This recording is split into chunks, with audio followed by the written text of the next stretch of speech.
putri. Jadi yang per putri ada 45 dan putra ada 23. Supaya mempersingkat waktu, kami langsung saja mulai dengan doa. Pada adik yang sudah ditunjuk maju di Anda.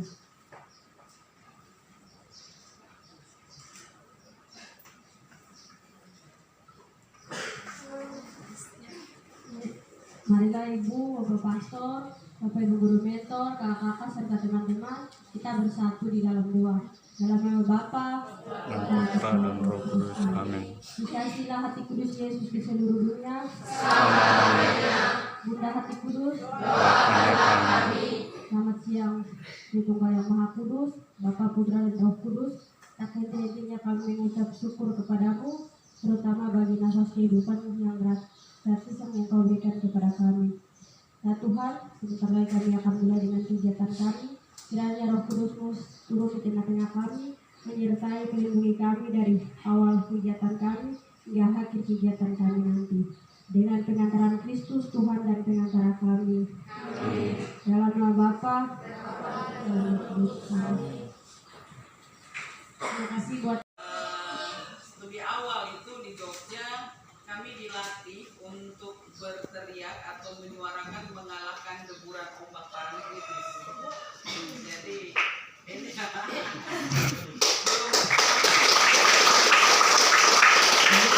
belum berarti suara saya itu lebih pelan, tapi sebenarnya suara saya itu ini belum teriak, saya sudah bisa kasih kalah deburan ombak paralitis.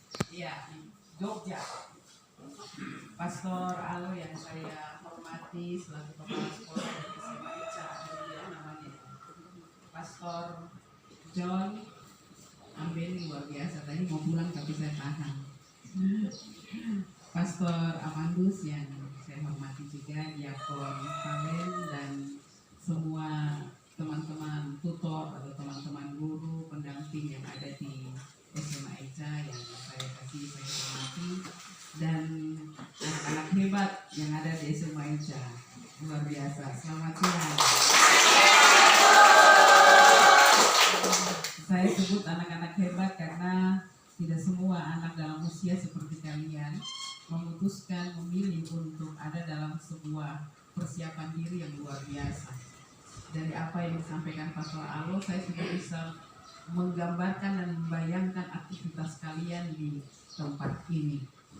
Dan saya bangga sekali karena pertama apresiasi bahwa hampir sebagian besar ini anak-anak perempuan ya, gitu ya. Saya senang karena saya perempuan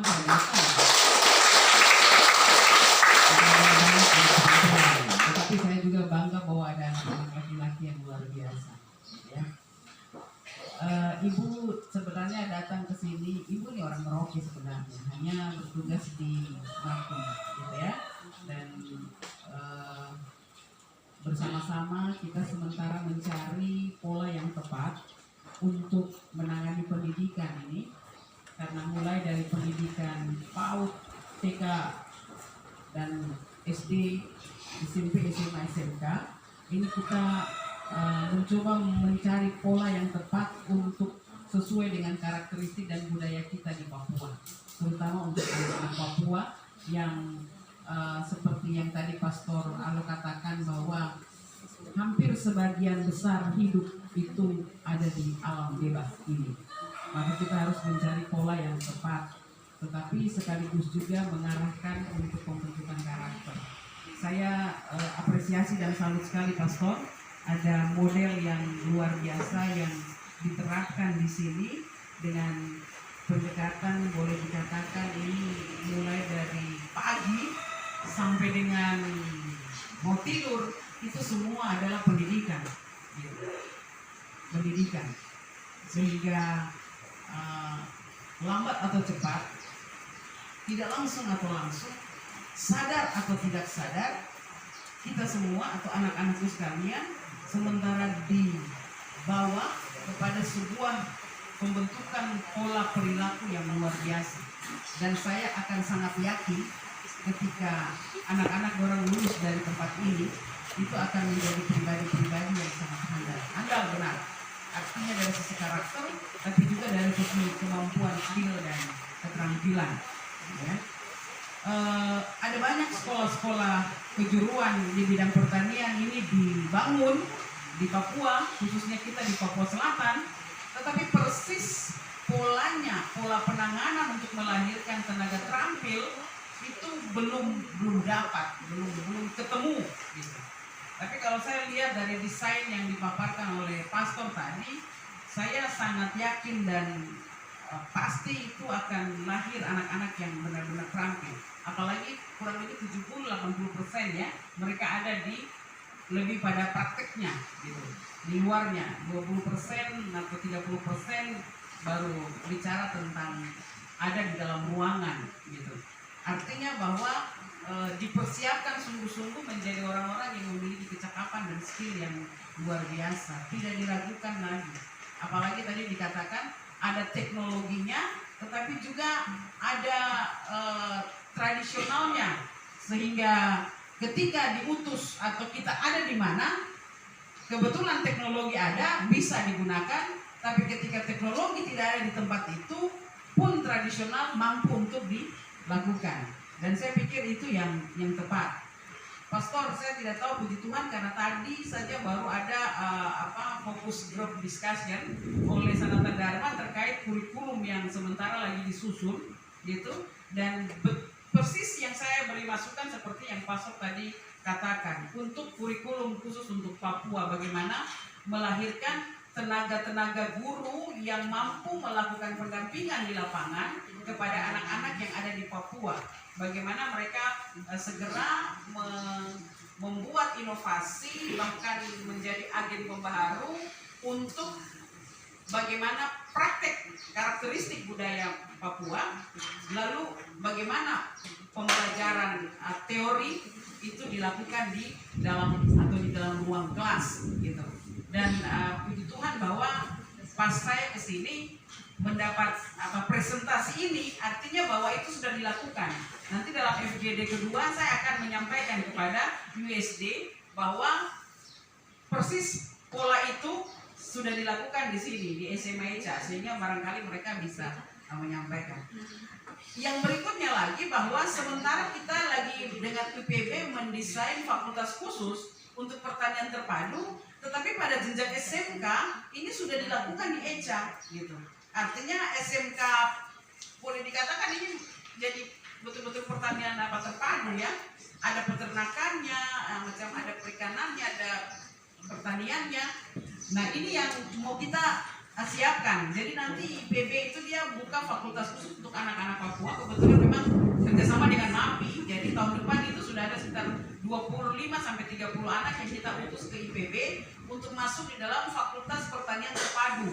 Di dalam sana ada pertanian, peternakan, perikanan, kehutanan, perkebunan.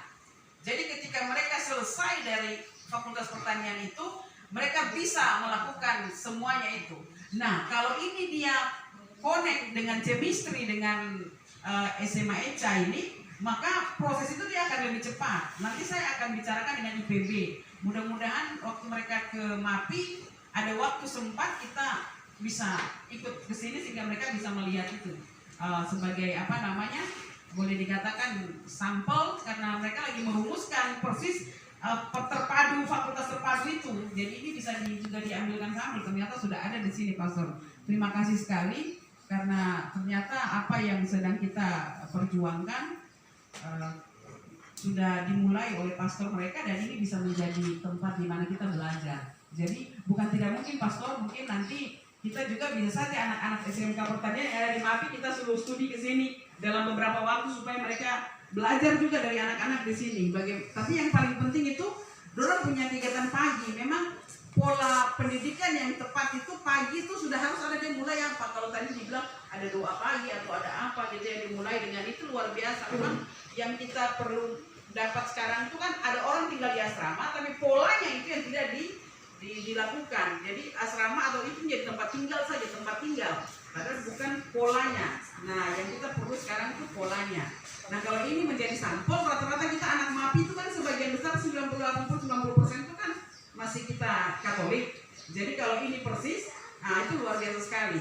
Jadi mungkin nanti kita akan lihat ini, kita akan desain, karena di MAPI akan ada 3 SMA kita hadirkan. Nah kalau kita bisa desain terpadu seperti begini juga ada di sana baik. Tapi mungkin tahun depan seperti yang Pastor tadi sampaikan, mungkin nanti kita cari anak-anak MAPI datang di sini supaya menjadi sampel juga untuk di Kabupaten MAPI. Belum ada MAPI di sini toh. Tidak apa-apa. Walaupun belum ada MAPI di sini, Pastor nanti saya kasih sumbangan lah secara pribadi untuk ini Eca ya. Nanti saya kasih 10 juta lah untuk ini.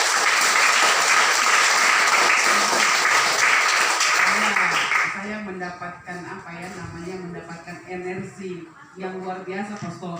Sementara lagi mencari-cari bagaimana begitu mendapat banyak apa orang bilang bukan tantangan sih, cukup berat mencoba menarik pola yang tepat, tahu-tahu sudah ada persiapkan gitu. Jadi mungkin itu yang mengapa saya bela-bela itu saya harus ke sini begitu. Desa turun saya harus ke sini begitu. Jadi untuk saya mau lihat itu, lalu nanti saya balik ke sana karena dalam waktu dekat IPB dan Bappenas turun.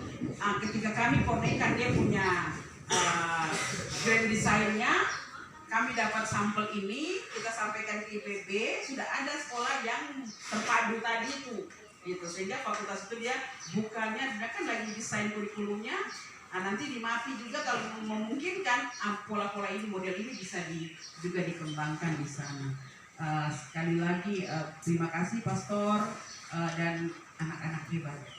Saya harus beri apresiasi hebat karena mengapa? Kalian disiapkan untuk jadi pemimpin anak ini. Pemimpin itu dia harus mampu mengelola tanahnya. Tanah kita di Papua ini besar, luas, tapi pekerjanya, pengolahnya itu kurang.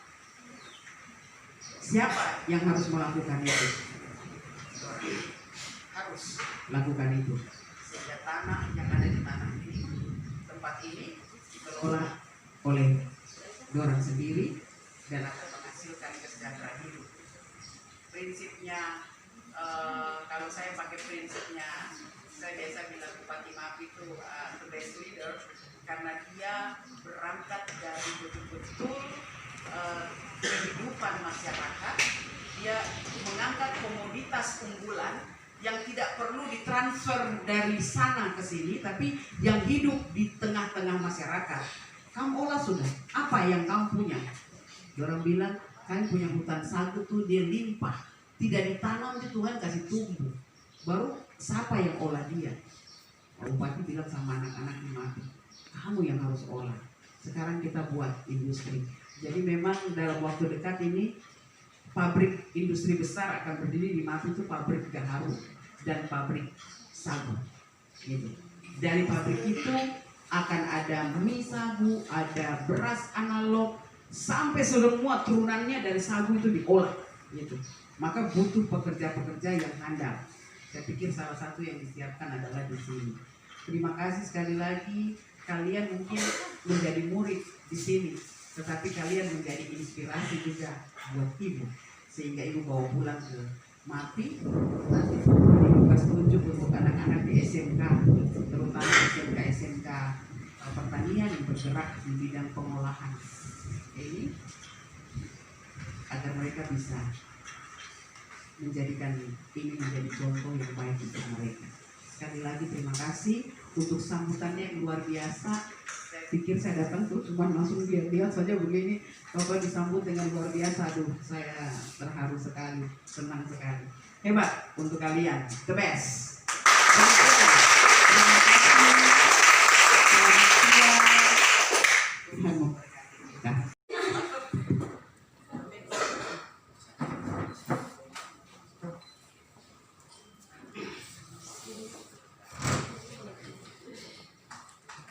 Selamat siang menjelang sore. Kita tepuk tangan untuk itu.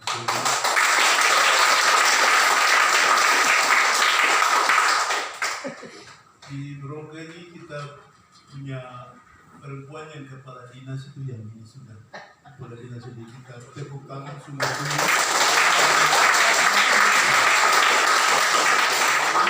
Jadi ini inspirasi atau menjadi semangat di mana dari antara kamu nih ada yang bisa jadi kepala dinas kah, atau kepala ini bupati kah, atau apapun pemimpin, dan itu saya percaya nanti jadi. Pertama, Ibu Dewi yang saya kasihi dan saya banggakan, Pastor Alo yang juga hebat di sini, Pastor Man yang juga sebenarnya ajak jalan-jalan, terus tujuannya tuh ke sini, lalu saya diminta untuk ikut. Karena itu terima kasih Pastor Man, dan kita punya sopir juga dia berpalet, menyetir mobilnya hebat. Lalu kita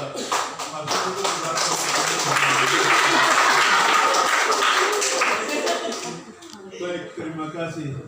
Saya di anak bikin tanah. Ada yang batu kecil. Itu namanya batu konon.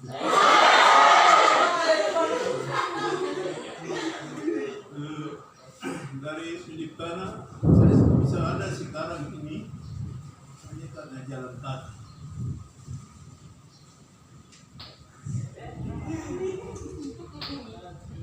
Jalan kaki dari Terek ke jalan kaki tembus di Buku. Lalu itu selanjutnya sampai dengan saya bisa berdiri sebagai pastor, lalu pastor asli di Papua Selatan, dan berjuang untuk di tanah ini, berjuang untuk dua tamu-tamu ini, untuk adik-adik, anak-anak, cucu-cucu generasi mendatang. Itu menjadi visi, menjadi perjuangan saya hingga saat ini. Sehingga ketika pastor-pastor di sini, Pastor Mater, Pastor Alo, mereka merasai Petra, bilang itu apa? Itu entrepreneurship.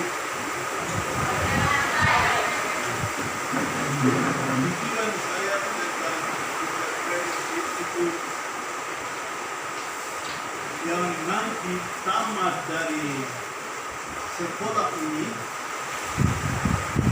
dia